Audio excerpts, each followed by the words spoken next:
let's review what symmetry means. Symmetry is when both sides of your shape or picture are exactly the same on both sides. That means I would be able to fold it on top of itself and it would match perfectly.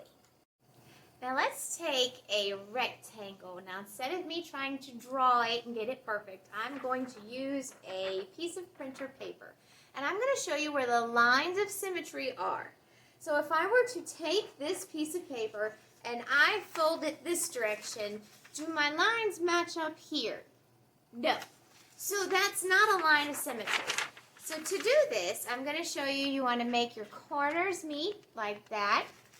Then you want to take your fingers and you want to pinch that paper right down the middle. And then that's where you fold it. Okay, that is one line of symmetry. So I'm actually going to take my marker and I'm going to trace that line of symmetry. A lot of times you will see a dotted line. I'm just going to draw straight on this line. Now, is there another way I could fold this paper to make another line of symmetry? There sure is. I can fold it straight down this direction.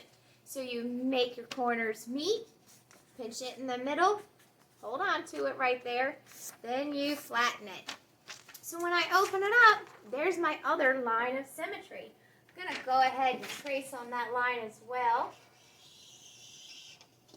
So a rectangle has two lines of symmetry.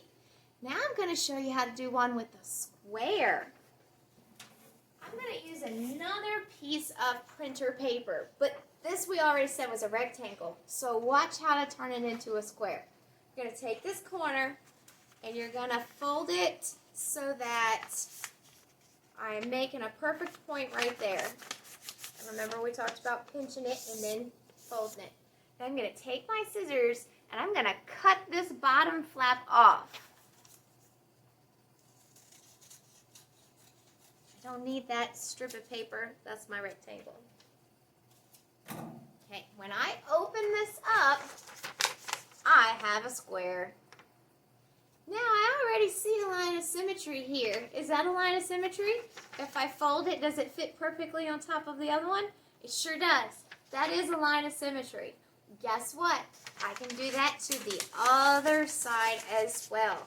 Match up your points, fold it down.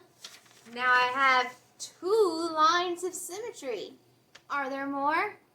Yes, there are. I can fold it in half this way. So I'll make it look like a rectangle.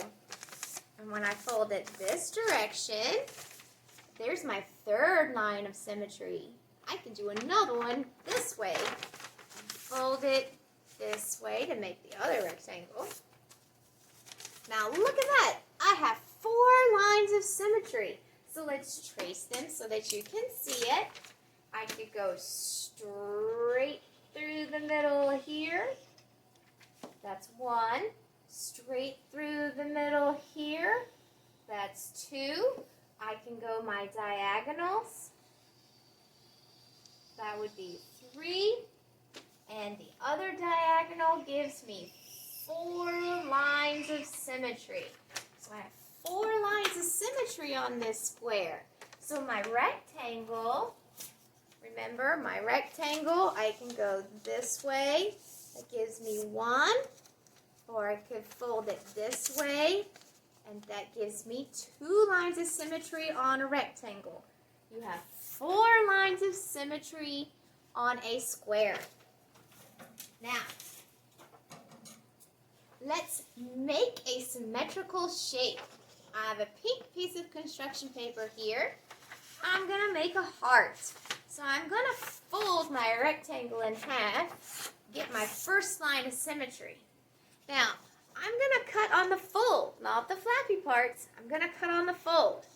And I'm going to cut out the shape of my heart. Come in a little bit at the top. And when I open it up, it is perfectly symmetrical with my line of symmetry going straight down the middle. It's symmetrical because when I fold it, it fits, it matches, it is exact. That's textual review of line of